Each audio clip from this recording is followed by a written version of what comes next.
Hello, welcome. India has a new president. Nath Kovind is the 14th president of India, which gives us a lot to talk about. He won with an expectedly comfortable margin. 65% votes is what Nath Kovind got. What does this mean really for the nation? He has now taken over. He gave a speech just a short while back, which I will be playing for you, and we'll be taking a look and discussing it. We also have a panel of experts here who are going to be helping us understand what this means. There are various implications of his elevation as a president that are being discussed, and we're going to have a range of people helping us take us through all aspects of it. So let me start off by welcoming Shivam Vej, who's been with us, talking to us for a period of time, journalist, blogger. Great to have you with us. Ghanshyam Tiwari, Samajwadi Party spokesperson. Wonderful to have you with us. Vijay Jolly, senior leader of the BJP. Aarti Jairat, it's always great to have you. Before I say anything more, let's just go across to Meira Kumar, who's speaking right now. Let's just listen in.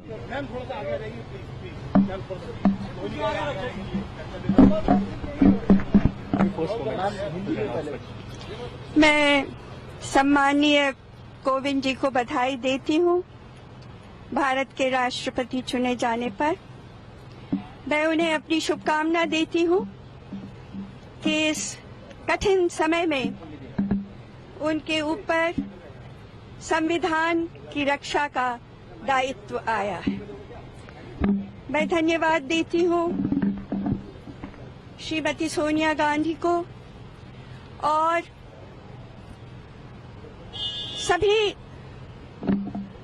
विपक्ष के मुख्य दलों को जिन्होंने मुझे अपना प्रत्याशी बनाया और मेरा समर्थन किया। मैं निर्वाचक मंडल के सभी सदस्यों को धन्यवाद देती हूँ जिन्होंने मुझे अपना मत दिया। मैं उन सभी देश के नागरिकों को धन्यवाद देती हूँ जिन्होंने मेरा समर्थन किया, मुझे शुभकामनाएं दी, मेरा उत्साहवर्धन किया। ये मैं बताना चाहूंगी कि जिस विचारधारा की लड़ाई लड़ने के लिए मैं इस चुनाव में शामिल हुई थी, वो आज 20 जुलाई 2017 को समाप्त नहीं हुई है। विचारधारा और मूल्यों की ये लड़ाई जारी रहेगी, क्योंकि हमारे देश के बहुत सारे लोग इसमें विश्वास करते हैं और इसमें अपना संबल पाते हैं। सामाजिक न्याय, पारदर्शिता, सबको ले चलने की हमारी इच्छा, धर्मनिरपेक्षता, प्रेस की आजादी, अभिव्यक्ति की आजादी, जाति पाति का विनाश, हम ये सब चाहते हैं और निरंतर इसके लिए इतनी ही शक्ति के साथ लड़ते रहेंगे। आप सब ने मुझे हमेशा साथ दिया है मेरा। आप सबको धन्यवाद।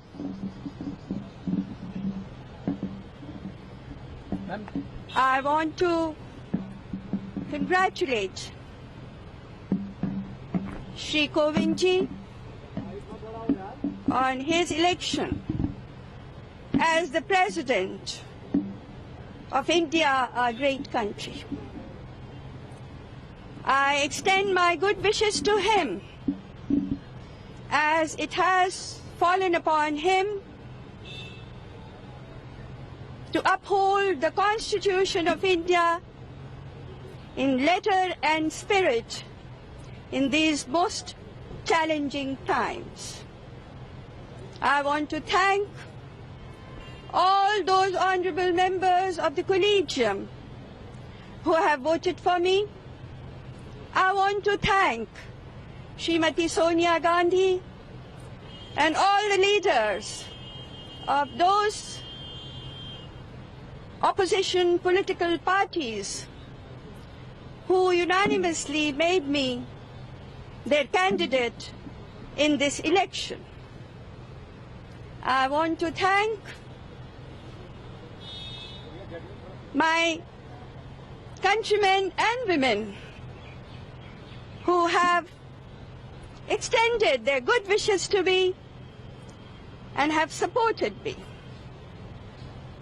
I want to make it very clear that today, on 20th July 2017, my battle for ideology doesn't end. It will continue. Because the ideology, the value system, the principles that I am fighting for are held sacred by most of the people of my country. They find strength in it. These are social justice, inclusiveness, secularism, transparency, freedom of expression, freedom of the press, total destruction of the caste system. I will continue to fight for these values at all the strength at my command. Thank you so much. Thank you so much. Well, that was Meira Kumar there speaking. These are, of course, pictures of Nath Kovind being congratulated by a range of people just after it was announced that he had actually won. And I'm just going to be playing for you what he actually had to say after realizing that he was the 14th president. I'm sure he'd known it for a while, but formally announced as the 14th president of India. Just wanted to finish welcoming all the guests whom we have here. I was on Aarti, I think, just before we went across to Meira Kumar. Mohammed Khan's with us also from the Congress Party. Professor Kancha Elaya, one of the most eloquent Dalit Bahujan writers and spokesperson, and Advaita Kala is going to be joining us also in a couple of minutes. Before I come to all of you and take some of the points that arose from what Meira Kumar had just said and the various issues to be talked about, I just want to quickly play for you. This is what the new President of India had to say just after it was announced that he had been formally elected as the President of India. Nath Kovind.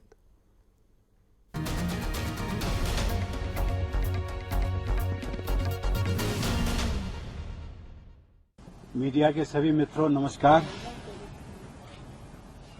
आज के चुनाव परिणाम के लिए मैं सभी देशवासियों का आभार व्यक्त करता हूं। देश के हर क्षेत्र के जनप्रतिनिधियों ने मुझ पर जो विश्वास जताया है उसके लिए मैं उनका आभारी हूं। हम चुनाव में विपक्ष की उम्मीदवार रही श्रीमती मीरा कुमार जी को भी धन्यवाद के साथ ही अपनी शुभकामनाएं भी देता हूं। जिस पद का गौरव डॉक्टर राजेंद्र प्रसाद जी, डॉक्टर सर्वपल्ली राधाकृष्णन जी, एपीजे अब्दुल कलाम जी और प्रणब मुखर्जी जी जैसे महान विद्वानों ने बढ़ाया है, उस पद पर मेरा चयन मुझे बहुत बड़ी जिम्मेदारी का एहसास करा रहा है। व्यक्तिगत रूप से मेरे लिए ये बहुत ही भावुक क्षण है। आज दिल्ली में सुबह से बारिश हो रही है। बारिश का ये मौसम मुझे बचपन के उन दिनों की याद दिलाता है जब मैं अपने पैतृक गांव में रहा करता था। घर कच्चा था, मिट्टी की दीवारें थी। तेज बारिश के समय फूस की बनी छत पानी रोक नहीं पाती थी। हम सब भाई बहन कमरे की दीवार के किनारे खड़े होकर इंतजार करते थे कि बारिश कब समाप्त होगी। आज देश में ऐसे कितने ही रामनाथ कोविंद होंगे जो इस समय बारिश में भीग रहे होंगे, कहीं खेती कर रहे होंगे, कहीं मजदूरी कर रहे होंगे, शाम को भोजन मिल जाए इसके लिए पसीना बहा रहे होंगे। आज मुझे उनसे कहना है कि परौख गांव का रामनाथ कोविंद राष्ट्रपति भवन में उन्हीं का प्रतिनिधि बनकर जा रहा है। मुझे ये जिम्मेदारी दिया जाना देश के ऐसे हर व्यक्ति के लिए एक संदेश भी है जो ईमानदारी और प्रामाणिकता के साथ अपने कर्तव्यों का निर्वहन करता है। इस पद पर चुना जाना न कभी मैंने सोचा था और न कभी मेरा लक्ष्य था, लेकिन अपने समाज के लिए, अपने देश के लिए अथक सेवा भाव आज मुझे यहां तक ले आया है। यही सेवा भाव हमारे देश की परंपरा भी है। राष्ट्रपति के पद पर मेरा चयन भारतीय लोकतंत्र की महानता का प्रतीक है। इस पद पर रहते हुए संविधान की रक्षा करना और संविधान की मर्यादा को बनाए रखना मेरा कर्तव्य है। मैं देश के सभी लोगों को नमन करते हुए उन्हें विश्वास दिलाता हूं कि सर्वे भवन्तु सुखिनः के भाव के साथ राष्ट्र की सेवा में निरंतर लगा रहूंगा। देश के लोगों का, हर राजनीतिक दल का और सभी जनप्रतिनिधियों का एक बार पुनः बहुत बहुत आभार और आप सभी को भी बहुत बहुत धन्यवाद। All right, the President of India, Nath Kovind. I just want to come to all of you and touch on a number of issues. First of all, the numbers that we actually are seeing, 66% to there, about 65.6 to be precise for Nath Kovind, and 35% for Meira Kumar. Is that as per your expectations? Why don't I start with you, Mr. Jolly? You see, the opposition had talked about the conscious vote. What happened to the conscious vote? The majority vote of 65.6% cutting across party lines, and in some states getting votes more than the required or the requisite strength of the ruling party, speaks volume of people supporting Nath Kovind, not only as a backward caste leader, but as an able administrator who just relinquished his office as the governor of Bihar. Right, so those numbers, Mohammed Khan, if I can just get you in here, it was fairly clear that it was going to be a really uphill battle for Meira Kumar.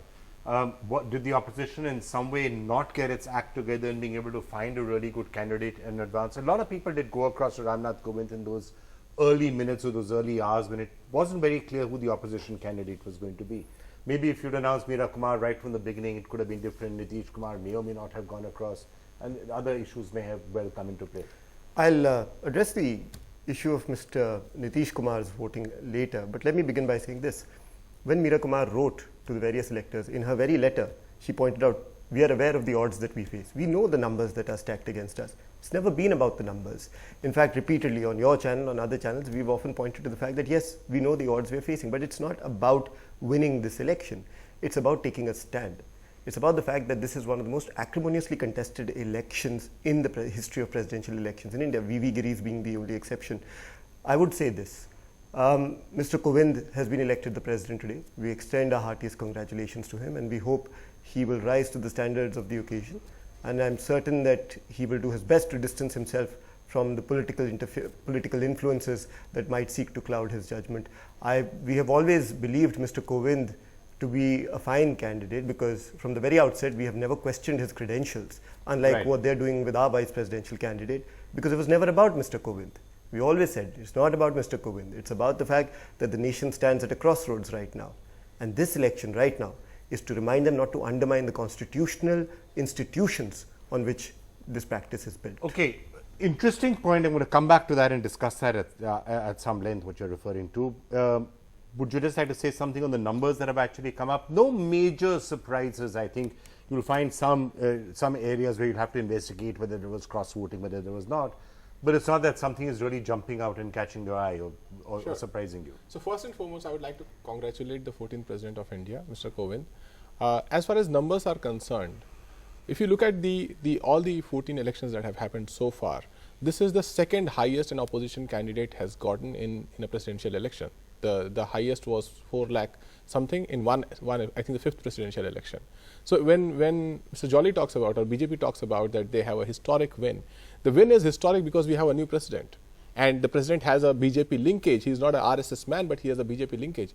But in terms of numbers, the opposition has everything to rally about. And that is the reason I want to congratulate Ms. Meira Kumar, because when she spoke about conscience vote, she could really rally a lot of parties who for the first time were coming together on one purpose, which was let us uphold the idea of India, the ethos of our constitution. So sticking on the numbers part of it, is the vice presidential election, you think, going to be closer? Well, we would see. As far as the opposition is concerned, there are two things that opposition wants to communicate. One, we can match the candidate and better the candidate that the ruling combine puts forward. And our candidate would not be a shadow candidate, unlike what BJP aspires to present. Second, we would come together in one voice and present a candidate who would represent the idea of India better than what BJP aspires to represent. I would wish to congratulate the Samajwadi Party leadership, including Mr. Mulayam Singh Yadav, for having come out in support of Mr. Nath Kovind.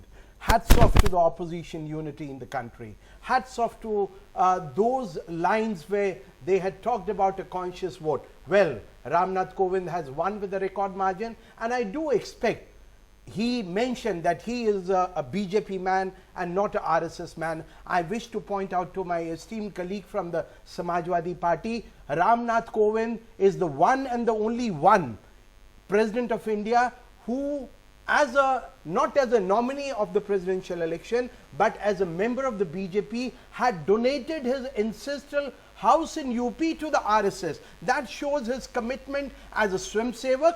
And I would also wish to put on record, sir, that so you're saying he does have a deep linkage with the certainly, RSS? certainly. This is a changing face of India. This, you see, out of the 14 presidents in the country, 11 happen to have the active membership of the Congress party in the previous years, and only 2, Neelam Sanjeeva Reddy in the Janata Party time from 1977 to 1982 was a non-Congress, and this particular nominee, Mr. Nath Kovind, APJ Abdul Kalam, APJ Abdul Kalam, and of course, Just one. Actually, Kalam Neelam was not Sanjeeva really a Reddy former was a congressman. former congressman. One quick So point. I think Mr. Everybody Modi's got his I facts think the wrong. pace, and I've seen how BJP spokesperson have come out and congratulated the new president. Welcome and great.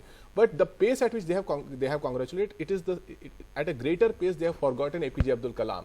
Almost as if they are now ready to disown APJ Abdul Kalam in the celebration that somebody who has some RSS linkage is now the new president of India.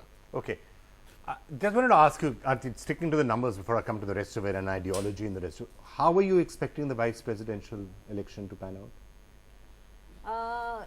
Well, I mean, so the JDU, which supported the NDA candidate in the presidential poll, has come back to the opposition front. And the BJD, which also supported the NDA candidate, has decided to support the opposition candidate. So obviously, I mean, there's been some shifting. And so you might find a slightly closer, kind of and of course, election. I want to But come. I just want to say one thing, Vikram. This whole stuff about battle, ideological battle of ideologies and so on. I mean, the fact is that the Congress party, the Congress and the entire opposition, they should have nominated their candidate first, instead of waiting for the BJP to nominate a candidate. Yeah. And, and if they wanted to make it an ideological battle, they should have nominated somebody who represents the opposition ideology, who represents the narrative on behalf of the opposition. That's an interesting and a somewhat moot point, because the fact of the matter is maybe that's exactly what the BJP wants. If you take a very strong ideological position, given the way the numbers are, given the way the politics is going, there are two ways of it. One is to say, yes, you should take a very strong ideological position, and that's the best way to beat the BJP candidate. The other is to find someone who stands for other things, farmers issues. I think the opposition But also they slightly didn't do that. See, the in the opposition is end- slightly No, but- confused No, as in to the what end, line they want to In take. Can I answer Ms. the Jairat on this? opposition purely reacted to the BJP candidate. Right. They Yeah. chose a That's Dalit, so the- the opposition chose I understand their where own Ms. Dalit. Jairat is coming from. However, I want to say this. I find the argument slightly specious that because we didn't nominate first, therefore we lost the race, or we were late to the homecoming party. Let me tell you something, ma'am. If that argument is true indeed, then the outcome in the vice presidential race should be entirely different, because we've nominated Mr. Gopal Krishna Gandhi first. However, I say this I don't think with the it's a utmost of question respect. you would have won. The fact It's a is, question of it stealing was a never march about over winning. them. It's No, a question of Ms. Jairat, setting the it was never a narrative. question It's a about us question of- winning. it's a question Vis-a-vis of this setting narrative the point. agenda. I'll just finish, ma'am.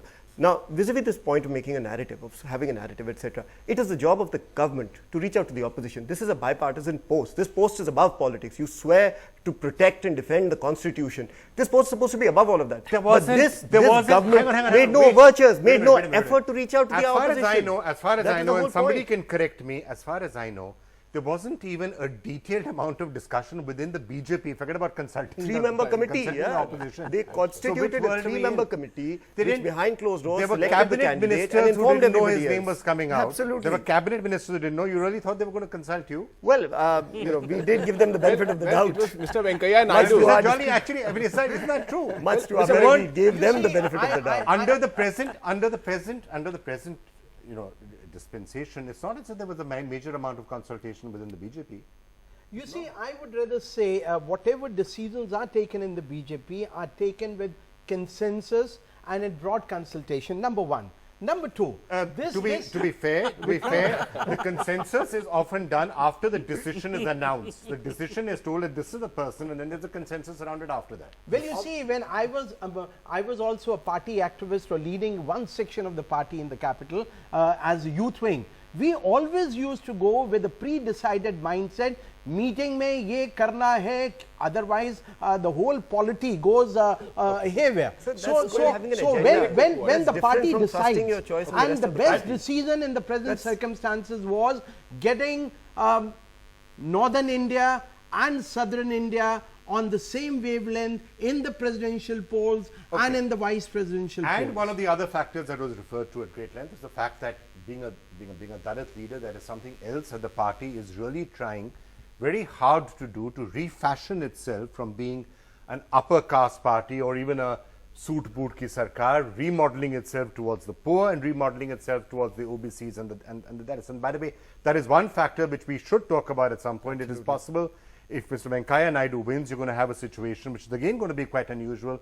Dalit president, OBC prime minister, OBC vice president. That's also something that may well pan out. Let me just get Kancha Elaya in on that. That was one of the major factors behind the naming of our new president, Nath Kovind. A lot was made of the fact that they named a Dalit leader to be the next president, and once they had done that, it almost became game, set and match from that point onwards. So Congress and the opposition responded also by naming a Dalit candidate, but by that time it was too late. How would you respond to that, Professor Kancha Elaya?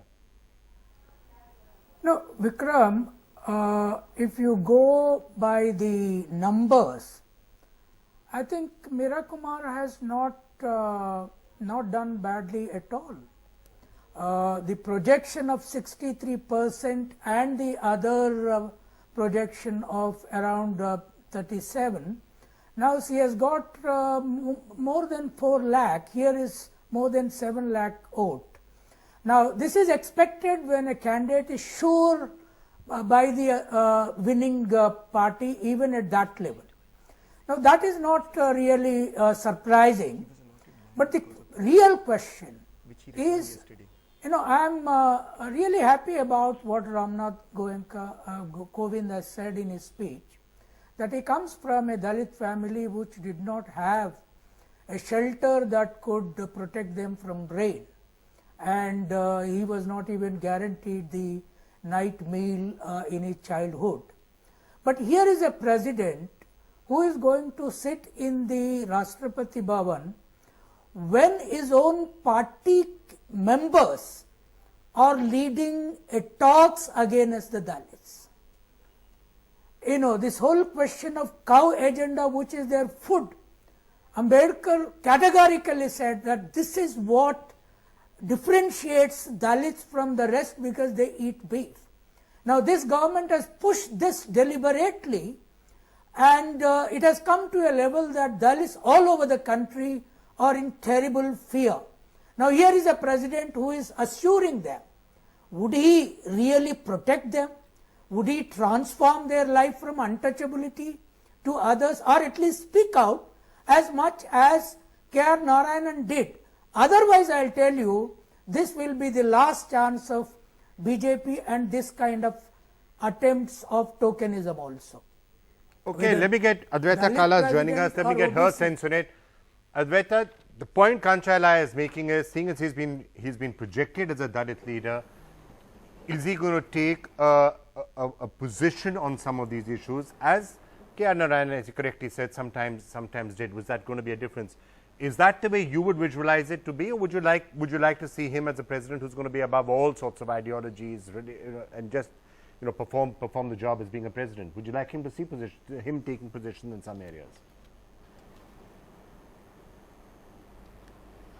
I think the answer lies in really his acceptance speech, which I must add was beautiful. The way he articulated his own experiences and his impoverished childhood, the mud hut with the straw roof in which he lived, and the rains that reminded him of his childhood that were there today, and standing in the corner and waiting for those rains to die out so that they could just get back to normal life. I mean, that kind of poverty. I think he immediately drew a parallel between the Kovind that stood there accepting the presidential nomination, or rather accepting his win as president, and the many like him who are toiling away and facing the kind of persecution that we have recounted already on this show. So I think he makes that very clearly, and he said very clearly again that this is for me, for my Samaj, for my nation. I think he's been very articulate in really defining who he is, how he sees himself even in Rashtrapati Bhavan, and I think that there's an indication there in terms of the kind of president he will be. All right, let me just, before I come to the rest of you and Shivam in particular who hasn't spoken yet, just want to go across this thing that was there actually outside the house where Nath Kovind is, the 14th president of India. Well, okay, I'm just going to try and go across to her in a couple of minutes and try and get a sense of it. I want to come back to the partly the point that was being made by Meira Kumar, who said that my battle was for ideology. We've heard Kancha Ilaya saying right now that he hopes that the president is going to speak up for a certain amount of ideology. There's an ideological point behind that also. Should the president of India be trying to safeguard certain ideologies, combat other ideologies, push any view of his own or her own, or is the president really there just to make sure that the constitution should not be tampered with in any way?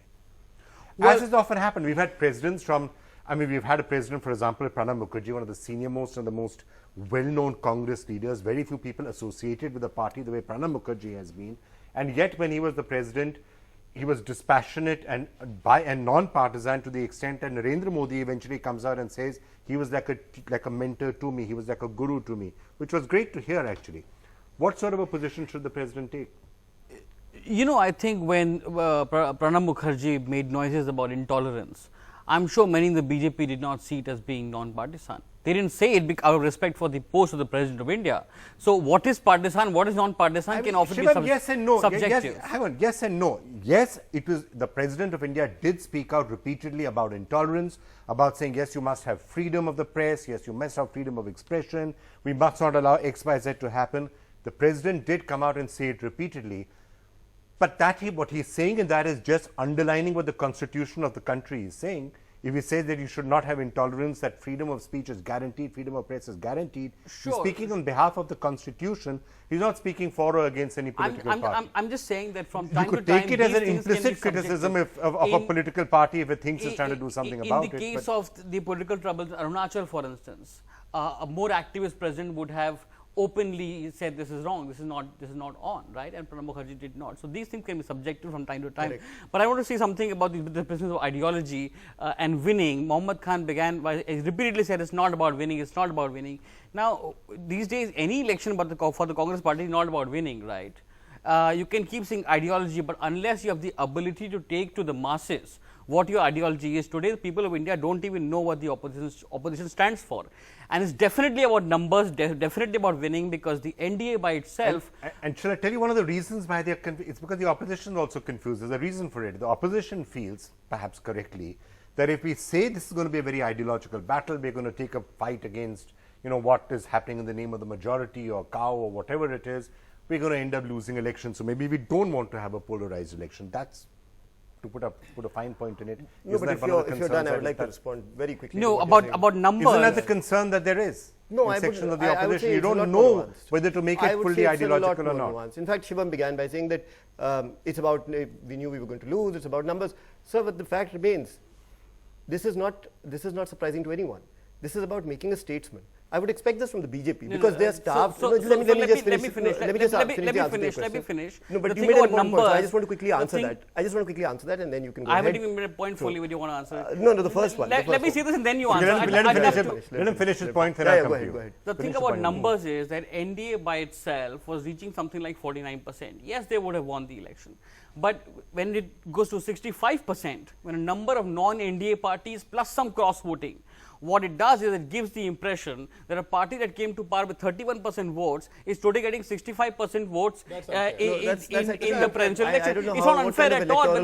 No, it's not unfair. I think that's I'm sorry, Samajwadi Party cannot even hold its house together. That's all right. Your senior leader criticize us on that. But when you look at the context, look at the past presidential election. Right? BJP came to power which a much bigger mandate. But in the past, when Mr. P.A. Sangma contested against Dr. Mukherjee, the numbers were far lesser. So you have to give it to the opposition that under Meira Kumar, even though the BJP presented the candidate first, we were able to come together and present an alternate candidate. I think And actually, that's politically one of the larger questions, that whether over the period, whether this is signaling a start of a process, which is not going to happen on day one, where by 2019 is the opposition going to be able to get its act together in a manner that it can actually pose some sort of a challenge. Can I add to what he's saying? Yeah, I just want to quickly add. Ghanshyam, I think you summarized the point brilliantly. I don't know what electoral math Shivam Bij is applying, but you're right.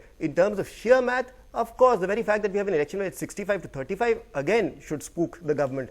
Look, I don't know what you're talking about when you say the math is clear. Boss, the BJP is staffed with politicians. We expected them for once to rise above that and behave in a statesman-like fashion. They didn't. You know, Shivam, why did this election take place? Because the BJP had one chance to reach out to the opposition. They had one chance where election ki zarurat nahi thi, where they could have taken everybody along. But they squandered that opportunity. And that's why we had an election. I just want to go across very quickly to say that somehow it becomes about the opposition as well. Sorry, every presidential election has seen a contest.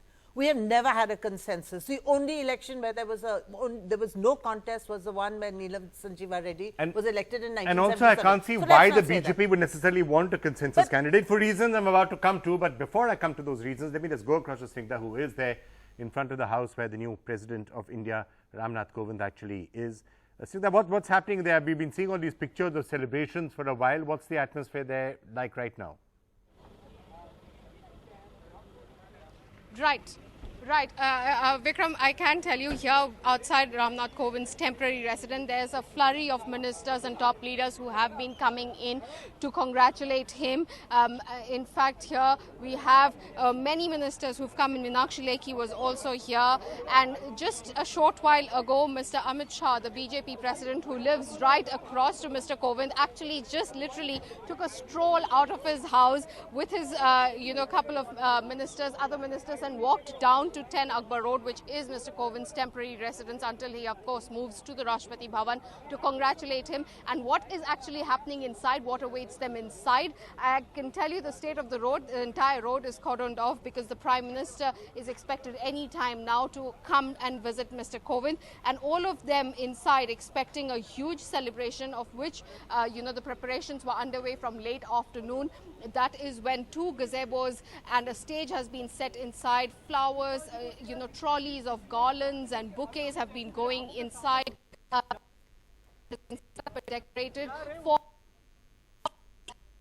from the BJP, but cutting across party lines, MPs and MLAs who will be streaming in, and in fact have started already streaming in. They will be attending this function that will start as soon as Prime Minister Modi also arrives. That is where all the ministers will congratulate Mr. Kovind, who is the president designate and is currently staying at 10 Akbar Road. Now remember, this is his temporary residence ever since he resigned as former Bihar governor. And you can see media has been blocked off. Many ministers now driving in to congratulate Mr. Kovind. That ceremony begins shortly. In fact, just a few minutes from now, as soon as all the ministers have gathered in and Prime Minister Modi is also inside, there will be a function, a party function there. The stage has been set to congratulate and greet the new President of India. All right, Snigdha, thanks a lot for joining us with that update. Before I resume the discussion out here, actually, I'm tempted to quickly take a break because we would like to be in those live pictures when the Prime Minister arrives, and Snigdha was telling us he's about to arrive any minute now. So let's quickly slip into a break, and then when we come back, we'll continue our discussion out here, trying to analyze what the elevation of Nath Kovind as the President of India actually means, what sort of a president, what is going to be his main items on his agenda as we go forward. But I'm going to take a break and be back in just a couple of minutes. Don't go away.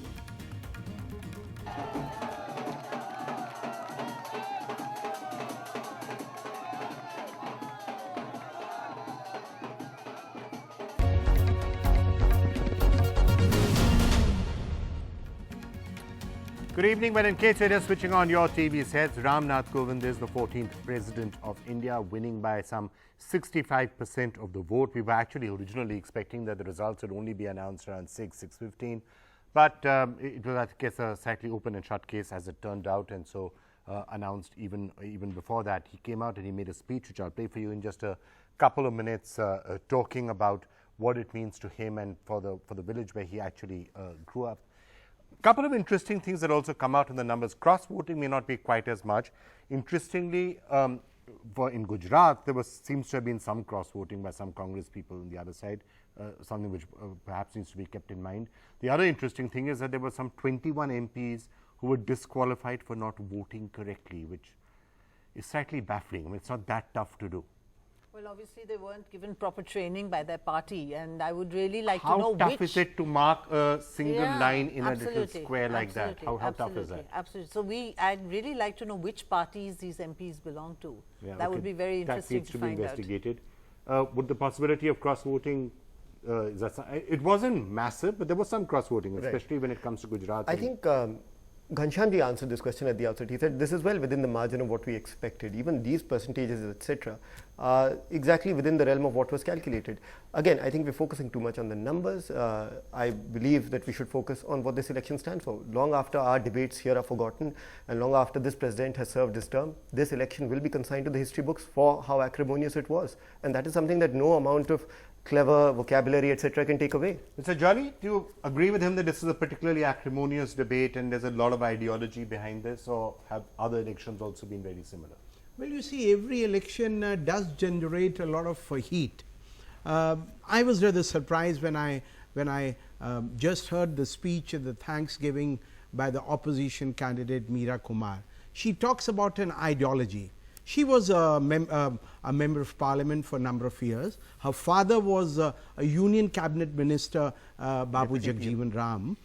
She herself was the speaker of the Lok Sabha, and still she talks about a certain battle for ideology. This election was not a battle of ideology. This election was showing that still the opposition exists in an era where everything has been taken over by the onslaught on the popularity of the Prime Minister, Mr. Narendra Modi. Whether the opposition agrees or not, this election was not all about ideology. So you're saying this is about further underlining the dominance of the Prime Minister and further the dominance of the BJP in the present. You see, I won't call it a dominance. I would call it the people of India have accepted in toto the leadership of the BJP-led combine, which is of course represented by the dynamic and over-popularly leader of the party and the nation, Mr. Narendra Modi. Popularity. It's exactly everything that they have achieved in past 3 years is popularity. Well,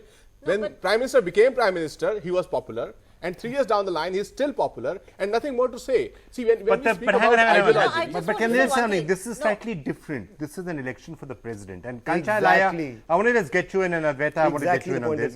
This is an election for the president. So theoretically, after a certain point, now, whatever the past is, he may have been a member of the BJP, he was a member of the BJP, he may have had links with the RSS, whatever it was. At the end of the day, he is now the president. So the real question is, from this point onwards, it should be beyond any ideology. It should essentially be only about protecting the constitution of the country. That is what the post means.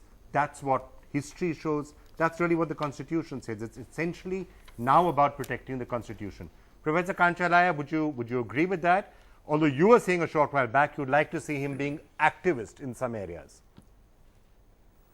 No, Vikram, let us recall what K.R. Narayanan became very firm and a great president. Incidentally, today, Kovind has not mentioned him as great president at all. That surprised me. See, when the BJP government wanted to change the constitutional basic structure by appointing Venkatachalaya Commission, K.R. Narayanan said this cannot be done. The foundation of this constitution is laid by a great man called B.R. Ambedkar, with the view that the lowest of the low, the weakest of the weak, the most untouchable human being rendered by the same Hindu religion could get protection under this, therefore you can't change. Now here is Kovind's problem. Tomorrow, if these people want to change, let us say, some basic structures of this constitution, though he said that he doesn't have any links, but he has given the same, perhaps the same house which he stood under when it.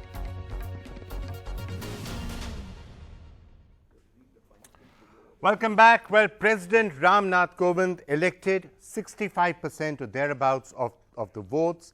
He is the 14th president of India, and we've been sort of taking a look and discussing what the possible implications of that could be. It's a great pleasure to welcome also Firoz Bhakt Ahmed joining us, political analyst, educationist. It's great to have you with us. And Sunil Alag is also joining us. Advaita is still with us, as is Aarti and Shivam Vij. So thank you all for continuing to be with us.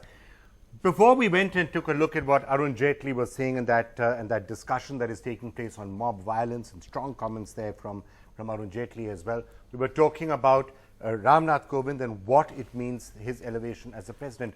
One of the points that we were talking about, Aarti, before we went into that, was the entire question of Meira Kumar coming out and saying, it's an ideological position. Now, one of the things that we need to look at, and I want to get everyone's take on this, and I think, Advaita, I was coming to you on this, the entire question of ideology and what the president should be doing. At the end of the day, Nath Kovind as a president, we were hearing from Vijay Jolly of the BJP saying this is one of the strongest governments that there has ever been, one of the strongest prime ministers there has ever been, and a great amount of power is there. The president, to that extent, as is true with other constitutional positions, is in a sense also a check and a balance. So it's part of the constitutional system of having those checks and balances. That is presumably a role that Nath Kovind is now going to have to also perform, as all presidents do.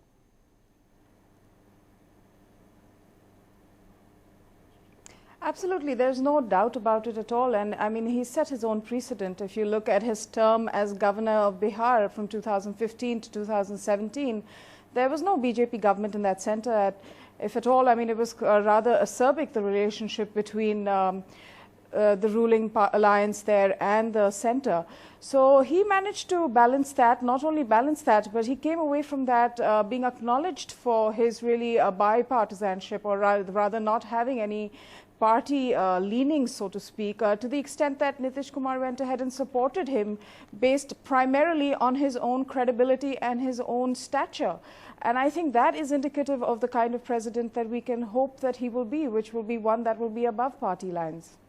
Right, that's an important point, and we sometimes forget this. It's strange in a sense that when you're having the election, it is a partisan election. You're having an opposition candidate and you're having a government candidate. But after the election, the president is supposed to be, and always has been, above politics. And that's, of course, a tradition that should hopefully always be maintained. Very well said. Very good question, Chandra Saab, by you. Let me tell you one thing. You were just saying that a very strong prime minister, in the same way they wanted to have a very strong president, not, what we used to say, a rubber stamp. So surely he is not going to be that person. And let me tell you one thing. Prior to coming to your studio, I was just seeing this NDTV. I heard Mr. Kovind for the first time.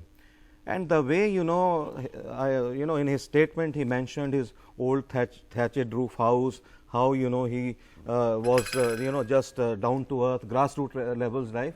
So it's very easy to come to know about the level of a person. So listening to him being so humane, holistic, and, speaking in that manner, I haven't heard any president speaking on those lines. I could conclude, I'll just let me complete, please. I could conclude that he is going to be a very strong president and someone well-meaning.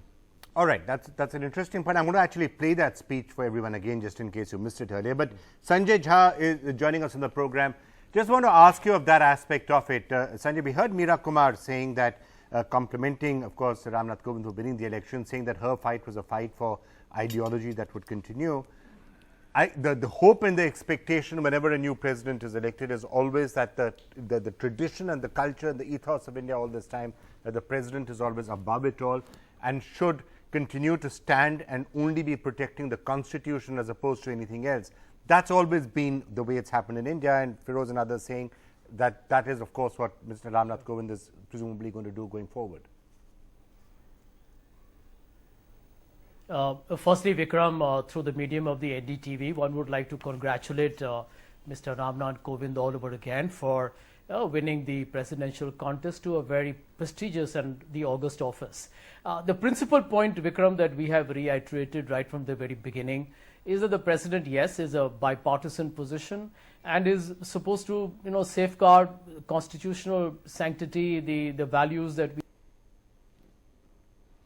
There. Right. Sanjay, I think we just lost. This was an ideological contest. Yeah. Carry on, Sanjay. We momentarily lost you, but we've got you back now. So carry on. Yeah. So, the point that we were making is that end of day, India is a secular liberal democracy. And whether you take secularism itself or liberalism or democracy, I think all these three very significant facets of our great country are currently under definite stress. I mean, you look at cow vigilantism, ghar wapsi, love jihad, where, secular politics is concerned. You look at liberalism. I mean, today you have situations where freedom of expression is being throttled and stifled altogether. And end of day, I think there are challenges that we can't ignore given the overall, I would say, keeping the democratic principles alive. You have the government saying in the Supreme Court that the right to privacy is not a fundamental right. So there are larger challenges, and we do believe that end of day, therefore, Mr. Kovind, of course, does have an RSS BJP ideological baggage, but we are confident that he ought not to come under any pressure from the political formations that are currently in power. All right, Sunil, actually, paradoxically, it's when you have the government of the day particularly strong, and let's face it, this is a really strong government. It's the BJP is ruling in state after state, very powerful at the center. In the Rajya Sabha, very soon the BJP's numbers are going to start, going up. So it's at that time when a government is really strong is when the checks and balances become particularly important. We saw this, for example, in 74, 75, and where the role of the president at that time has been questioned. That could a different stance have been taken at that time by the president? So that again makes this a really important election. Yeah, it does, but I don't think we should either give too much power to the president than what the constitution has provided. And therefore to say that he should start interfering in cow vigilantism or X or Y or Z into day-to-day running unless he declares a state of emergency, he doesn't involve himself in day-to-day. So let's not confuse the role of the president. The role of the president is supposed to be, if the government has gone completely awry, there is total chaos in the entire country and not just in one state, is when the president, otherwise the governors are there in each state and so is the chief minister.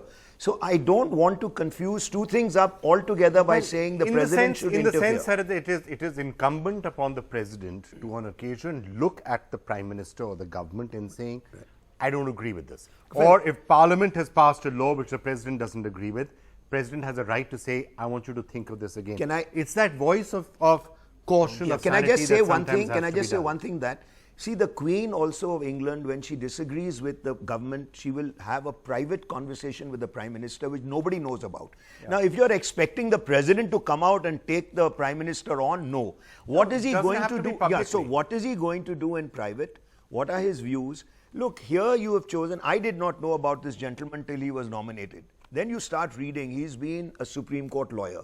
He's been a Rajya Sabha member for 10 years. He's a governor today of a state which is not a BJP state. He's been able to convince Nitish Kumar to be with him. Well, he's convinced or anyone. So he's got all the right credentials. He's got all the right credentials. The governor of Bihar, the fact that Nitish Kumar backed him means that he has that much faith in his ability to eventually be completely impartial and discharge his without any coming under pressure. No, absolutely. I think that Nitish Kumar's support to him is a great testimonial, for Kovind.